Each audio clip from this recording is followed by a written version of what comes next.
Welcome to our presentation on cognitive psychology.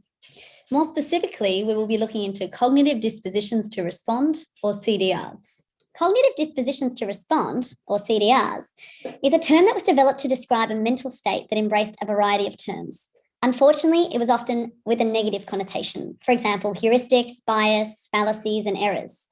It has been described in the psychology and medicine literature for over the past 40 years. However, only when CDRs result in an adverse outcome do they become cognitive errors. These cognitive errors and subsequent decision-making contribute significantly to diagnostic error or medical error. These can be delayed, missed, or wrong diagnosis and can have adverse effects on patient care and the health outcomes of all individuals involved. The effects on decision-making in terms of CDRs. As I mentioned, they do have adverse effects on decision-making. However, it is both in a clinical setting and social setting.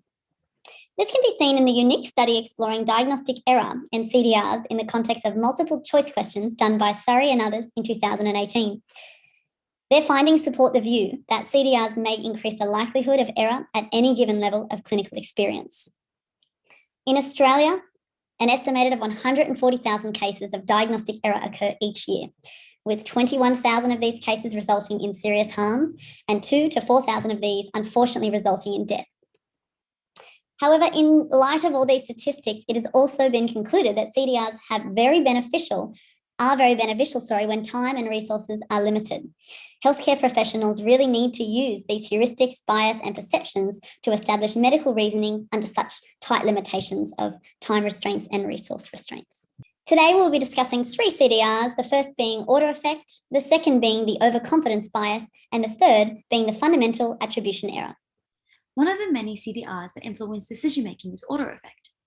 In his article titled The Importance of Cognitive Errors in Diagnosis and Strategies to Minimize Them, Cosgary highlights an important feature of order effect, that information is a U function.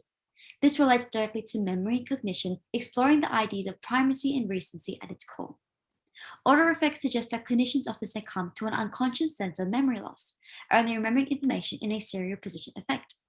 This suggests that during cognitive processes, information is only remembered from the beginning and end of a conversation, and information provided in the middle is often disregarded. Order effect influences decision-making by subconsciously augmenting our perception of information presented. This can displace important details while neglecting those given in the middle of the sequence.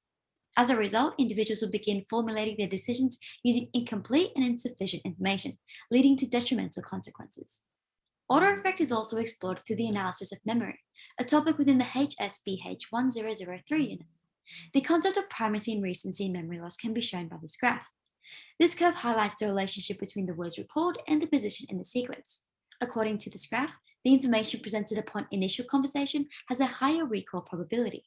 This occurs as they have less competition within the limited memory capacity and can be stored in the long-term memory more effectively.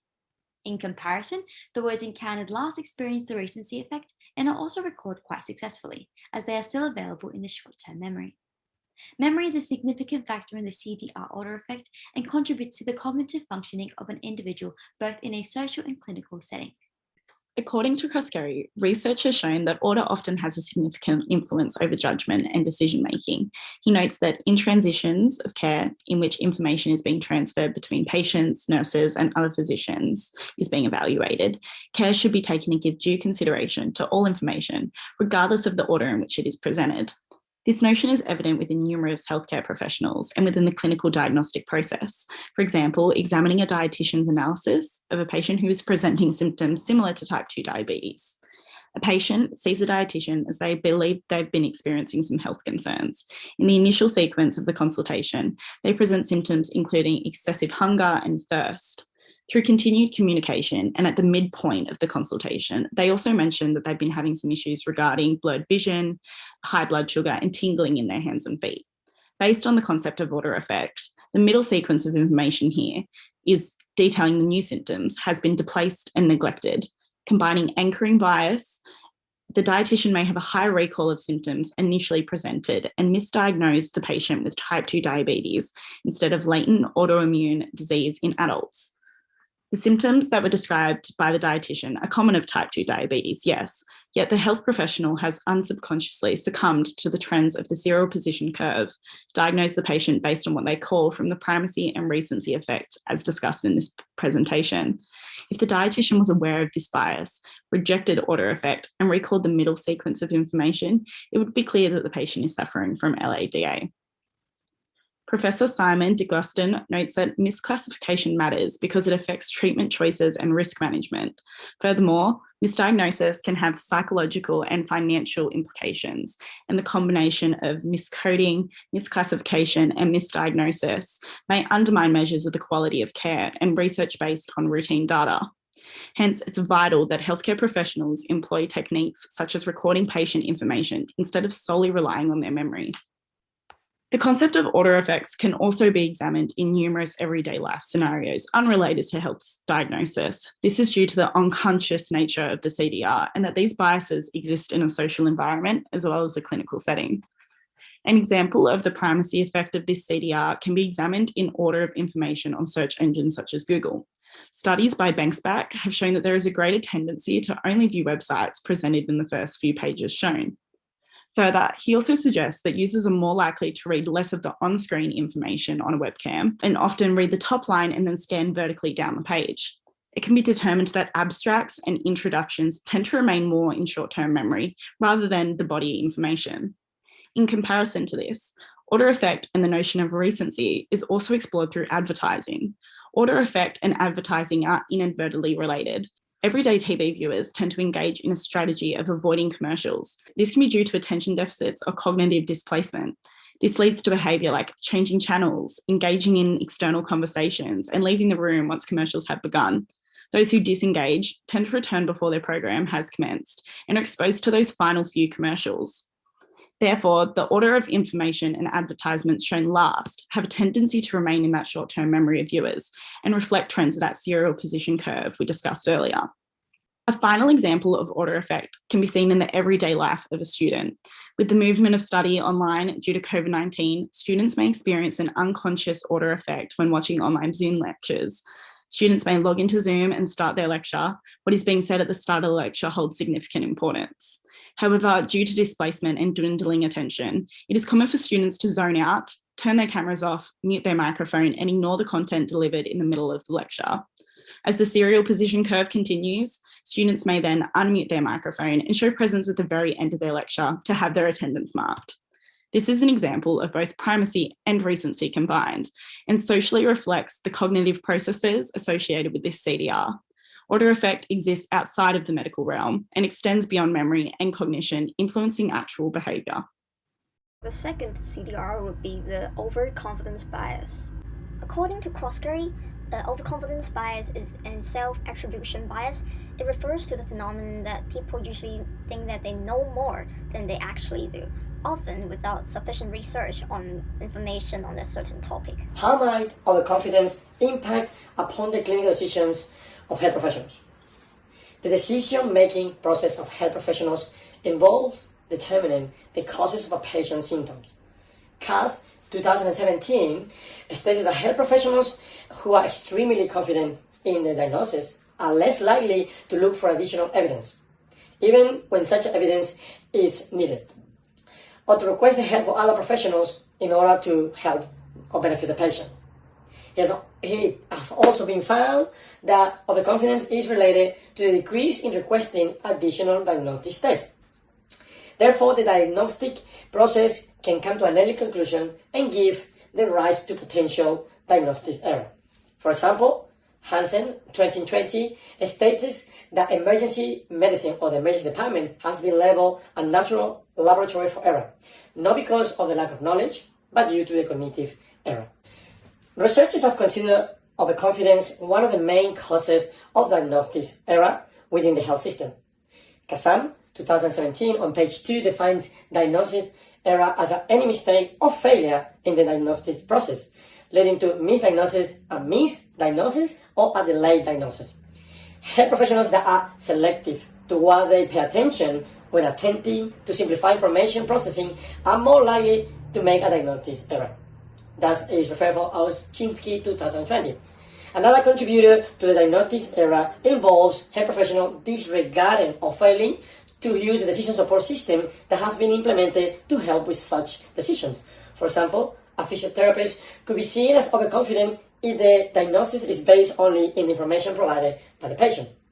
The question that arises with what we have discussed so far is, how can decision-making process be improved to avoid minimized diagnostics error among health professionals? Kazan, 2017, suggests that overconfidence and diagnostics error due to overconfidence can be addressed by increasing physician self-knowledge or self-awareness. Hansen, 2020, proposed a de-biasing process, which means to reduce the bias with respect to judgment and decision-making. However, they both agree that the same bias that led the professional to make the error can interfere with acceptance and use of the suggested solutions. Nevertheless, blaming health professionals for the medical errors will not solve the issue if the aim is to improve patient safety. All the proposed solutions to deal with overconfidence in health professionals have in common the building of adequate support systems, as well as making professionals aware of the possible outcome of the decision. Hansen, 2020, recommends that health professionals should work on improving their understanding and awareness, having educational sessions, receipt of feedback, and the promotion of critical thinking to consider about scenarios. Gopal, 2021, suggests a checklist for making good decisions for clinicians. Number 1, consider whether the data are truly relevant. Number 2, did I consider causes besides the obvious ones? Number 3, how did I reach my diagnosis? Number 4, did a patient or colleague suggest the diagnosis? Number 5, did I ask questions that would disprove rather than confirm a current hypothesis? Number 6, have I been interrupted or distracted while caring for this patient? Number 7, is this a patient I do not like or like too much for any reason? Number 8, am I stereotyping the patient or presentation? And finally, number 9, remember that you are wrong more often than you think. Overconfidence is a crucial cause of medical error, as it is associated with underestimation of risk factors that can lead to delay and misdiagnosis with possible harmful effects. Oschinski, 2020, and Croskery, 2008. Overconfidence reflects the unbalanced relationship between accuracy and confidence, where confidence sits higher than it should be. Kazan, 2017. However, why do health professionals tend to fall into the trap of overconfidence? Oschinski, 2020, recognizes 3 possible benefits that health professionals can get from overconfidence. First, the value of feeling good, receiving positive feedback, praise, and approval. The person can come across as knowledgeable. Second, a motivation value, setting high goals and persistency. The person sees him herself accomplishing greater things. Third, convincing others. Optimism about the future can positively affect others. A person can give false hope by giving the wrong advice. For example, a patient who is informed by his surgeon that is 99% confident of his complete recovery may be justifiably upset to learn that when the surgeon expressed that level of confidence, it could actually mean that it was only about 75% accurate or confident. Kazan, 2017. The overconfidence bias is also very common in everyday life, and the example we're going to talk about today is entrepreneur behaviors. So, there's a study conducted by Kaligna and his colleagues in 2007 about entrepreneur behaviors and confidence level. They have conducted a survey in over 18 countries and over 20,000 participants. The participants are then divided into 3 groups, actually 4 groups, including the non-entrepreneurs, but we're only focusing in these 3 groups. The first group, the nascent entrepreneurs. These people have engaged in startup activities 12 months before the survey. They have their own business, be it fully or partly at the time of the survey, and they're paid wages to owners or to their employees for less than 3 months. And then the second group, the new entrepreneurs, they also have their own business, but they have paid wages to others or owners for at least 3 months, but no longer than 42 months. And then the last group, the experienced entrepreneurs. Yeah, they also have their own business, but they have paid wages to others or owners for at least 42 months. And in this part, we're going to focus on the nascent entrepreneurs and the experienced entrepreneurs. Kaligna's team have investigated the confidence level of these entrepreneurs, and they've found that nascent entrepreneurs have the highest confidence level, but the experienced entrepreneurs have the lowest confidence level, and new entrepreneurs are kind of in between.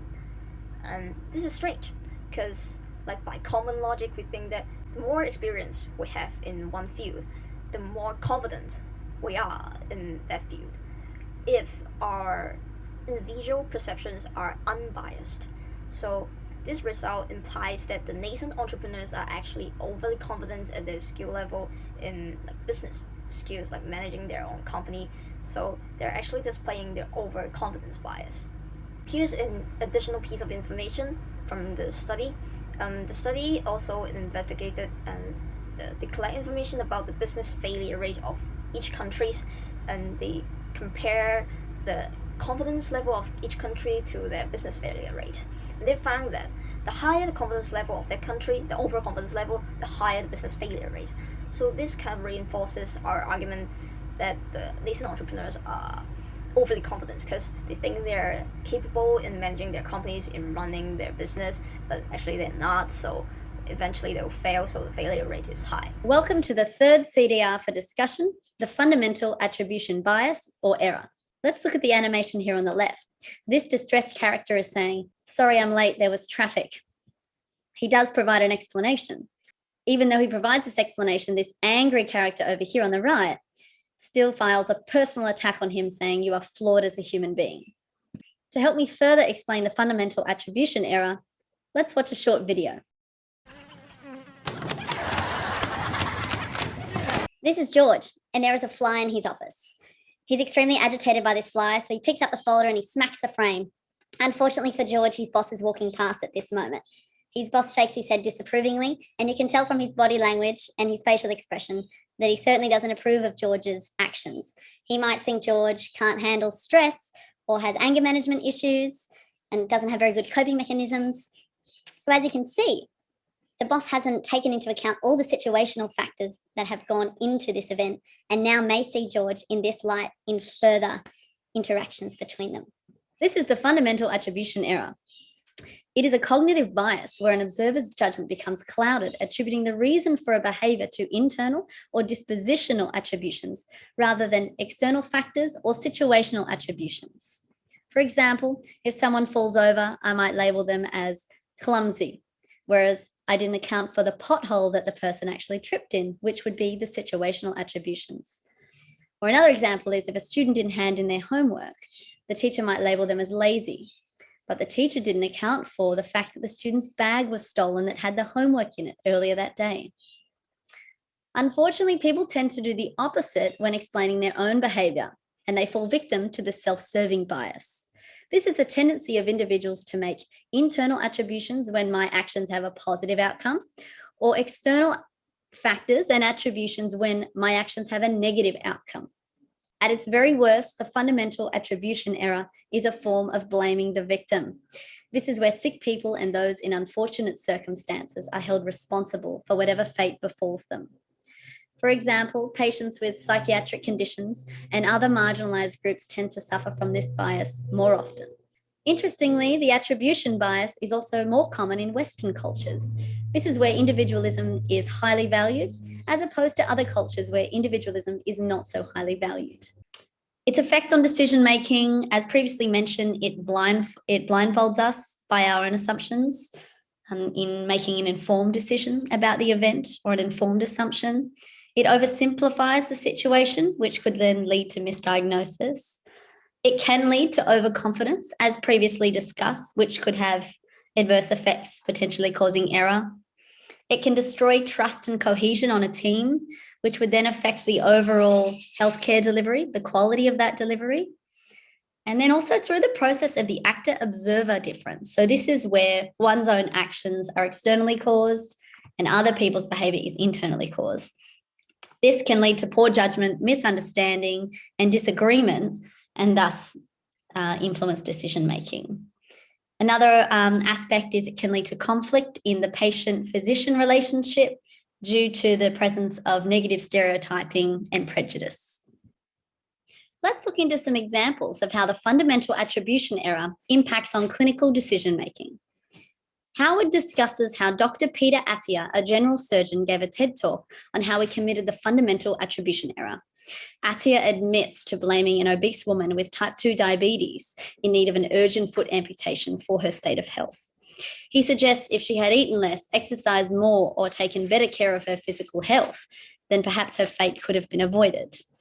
Howard discusses how Attia's lack of compassion and empathy has negatively affected this patient. This is further supported by the work of Burgess and others in 2015. They found that people who experience weight discrimination were 2.5 times more likely to become obese by the follow-up. This was when compared to patients who hadn't experienced weight discrimination. Another study done by Gisela Steins and Bernard Weiner in 1999 investigated the attitudes, both emotional and behavioral, of 134 Germans and 171 Americans towards a fictional character who was infected with HIV. The key findings were that people were inclined to feel anger and not willing to help a person who they felt was responsible for a negative event, for example, the infection of HIV. And they were inclined to feel pity towards a person who was not responsible for the infection of HIV. I'll show you this graph. So this is the work of Bernard Weiner in 1995. It's the theory of responsibility. So it's showing that the correlation between pity and willingness to help was high, and the correlation between anger and willingness to help was low. Steins and Weiner also concluded that there were very similar reactions across societies. Therefore, it is fair to say that the work of Steins and Weiner may be very relevant to the Australian culture and therefore relevant to this presentation.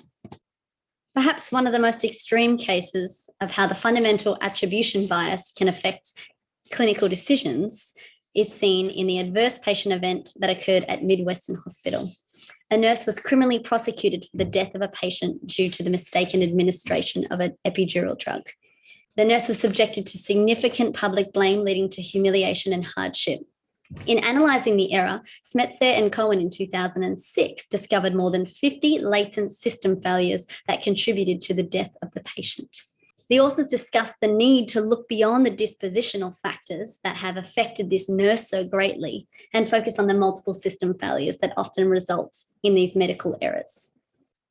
Now let's take a look at how the fundamental attribution error impacts on everyday decisions unrelated to health diagnosis. Jones and Harris in 1967 conducted an experiment where subjects had to estimate the true attitude of a target person after having read or listened to a speech by this target person on a controversial topic such as Castro's Cuba. Significant findings were that there was a tendency to attribute attitude in line with behaviour, even in no-choice situations. For example, the participants often assumed that the speaker or writer was pro-Castro more often than not, even when they knew that that writer or speaker had no choice whether to write a pro-Castro or anti-Castro essay or speech. Similarly, Ross and others in 1977 conducted an experiment to test whether knowledge of allocated social roles in a quiz show would affect participants' judgment of expertise.